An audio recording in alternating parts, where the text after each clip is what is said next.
अली साहब, बहुत शुक्रिया अपना कीमती वक्त देने का। ये बताइए कि आईनी अदालत इतनी मुतनाज़ा क्यों है आप लोगों के नज़दीक? अभी मेरी प्रोग्राम के पहले से में मुर्सा वहाब साहब से बात हो रही थी। उन्होंने कहा कि जी इतना ज़्यादा बोझ है सुप्रीम कोर्ट के ऊपर, 50-60 हज़ार मुकदमात जो हैं ज़ेर इल्तिवा हैं, और अगर मतलब आईनी अदालत बन जाती है तो लोगों को सहूलत होगी, तो इसमें परेशानी की क्या बात है? वो कह रहे हैं हम आप पीटीआई से भी बात करने के लिए तैयार हैं। जी करें जी।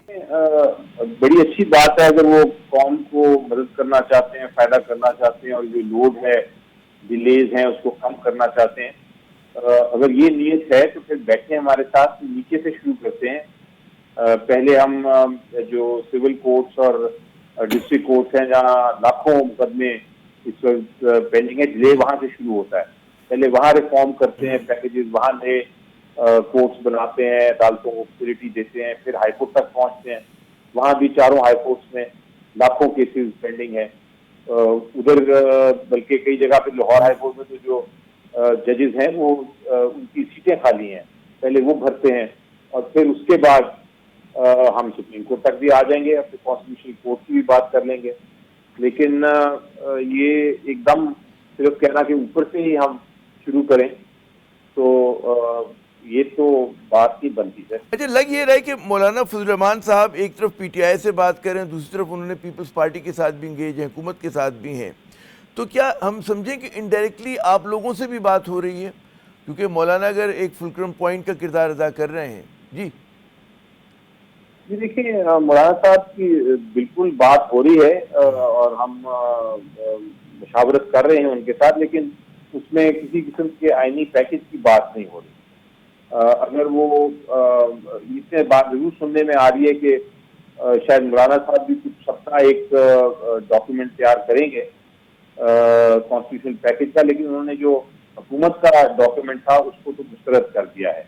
अब ये नहीं मुझे मालूम कि अच्छा, मौलाना अगर का वो आपने उसी पे यकीनन काम बयान कर पढ़ा रहे हैं। होगा अली जफर साहब, जिसमें उन्होंने कहा है कि जी हमें आईनी अदालत पे कोई इतराज़ नहीं, बल्कि हम भी चाहते हैं कि आईनी अदालत हो।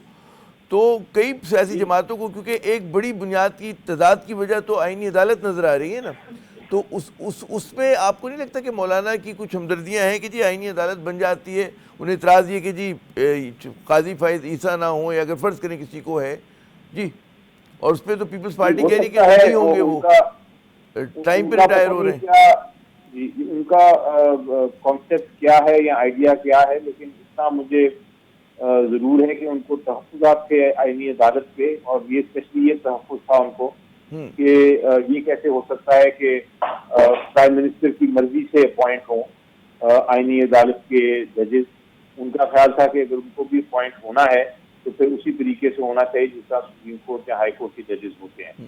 तो ये उन्होंने जिक्र किया था और वो ऑब्वियसली वो एक इम्प्रूवमेंट है, एक बेहतरी की तरफ सोचेंगे और जो भी वो फैसला करेंगे वो अपनी पार्टी की लाइन जो भी होगी उसके मुताबिक करेंगे और उसमें कौम का फायदा होगा। लेकिन मेरी नज़र में पर्सनली आईनी अदालत जो है उसमें उसके बजाय पहले ये होना चाहिए कि इसी सुप्रीम कोर्ट में आप एक आईनी बेंच बना दें और वो आईनी बेंच जो है वो पहले समाप्त करे, वो जरा उसको देखें कि अगर वो कामयाब हो जाता है तो ठीक है, वो एक इफेक्टिव मेजर होगा, बजाय ये कि हम बिल्कुल नई अदालत बना दें। और उसके बाद अगर स्टेजिंग में अगर हमें जरूरत पड़ी तो फिर आईनी अदालत की बात हो सकती है, लेकिन सीधा सुप्रीम कोर्ट को काट देना और कहना कि एक सुप्रीम कोर्ट बनाने का नई आईनी अदालत बना दे, उसकी डिबेट भी नहीं हो रही, उसका क्या उसके पैरामीटर्स और वो क्या भी है, ऐसे उसकी वक्त में कि बाउंड्रीज जब क्या है। इतनी ज़्यादा बदमज़गी हो और इतनी ज़्यादा खलीज हो। अच्छा, इससे ज़रा कतई नज़र हट के एक और सवाल, आज वो आपका एक हम क्लिप देख रहे थे जिसमें आपने कहा कि जी अगर सुप्रीम कोर्ट में जिस तरह की इस वक्त मुनक़सिम हुई हुई है और जिस तरह जजेस के दरमियान इख्तलाफात हैं, कि अगर मेजॉरिटी जो हैं जज हजरात एक तरफ हो जाते हैं, जज साहिबान जो हैं एक तरफ हो जाते हैं, तो क्या वो चीफ जस्टिस को जो है वो चैलेंज कर सकते हैं, उनके फैसलों को क्या कर सकते हैं? मतलब यहाँ तक सुना गया जी है कि बिल्कुल जनाब। कर सकते जी हैं।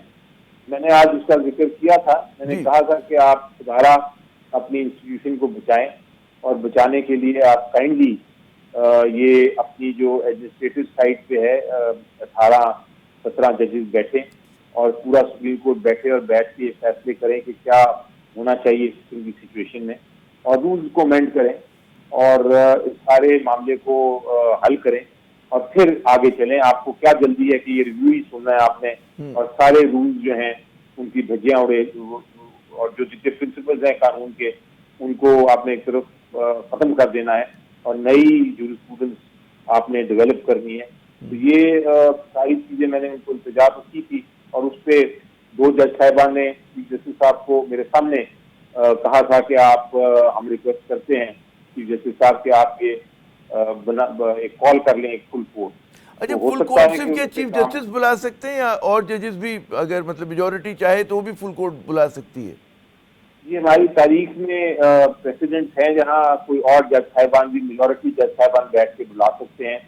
असद अली का केस है, आपको याद है, जिसमें सिजाद अली शाह साहब एक तरफ थे और बाकी जज साहिबान एक तरफ थे, और उन्होंने खुद ही कॉल किया था। पहले सीनियर यूनी जज अजमल मियां साहब ने कॉल किया था, फिर उन्होंने कहा कि क्योंकि मेरा कॉन्फ्लिक्ट ऑफ इंटरेस्ट है, तो ये सेकंड सीनियर जज हैं वो कॉल कर लें कोर्ट को, और वो फिर बेंच भी बल्कि बन गया था। तो नेक्स्ट जो सीनियर यूनी जज के नेक्स्ट जो सीनियर मोस्ट थे, नहीं, उसमें क्या होता है कि मेजोरिटी होना जरूरी है, मेजोरिटी होना जरूरी है, और अगर उसमें कुछ जजेस नहीं आते माइनॉरिटी के तब भी वो फुल कोर्ट तस्वुर की जाएगी? जी, मेजोरिटी का होना जरूरी है। मेजोरिटी कोई भी बेंच बना सकते हैं जो मेजोरिटी का बेंच हो। बहुत बहुत शुक्रिया अली ज़फ़र साहब, आपने अपना कीमती वक्त दिया। नाज़रीन, आपने गुफ्तगू सुनी अली ज़फ़र साहब की, और लग ये रहा है कि हमारी चाहे सियासत, हमारी अदालत हो, हर जगह पे महाजराई जो है बढ़ती नज़र आ रही है।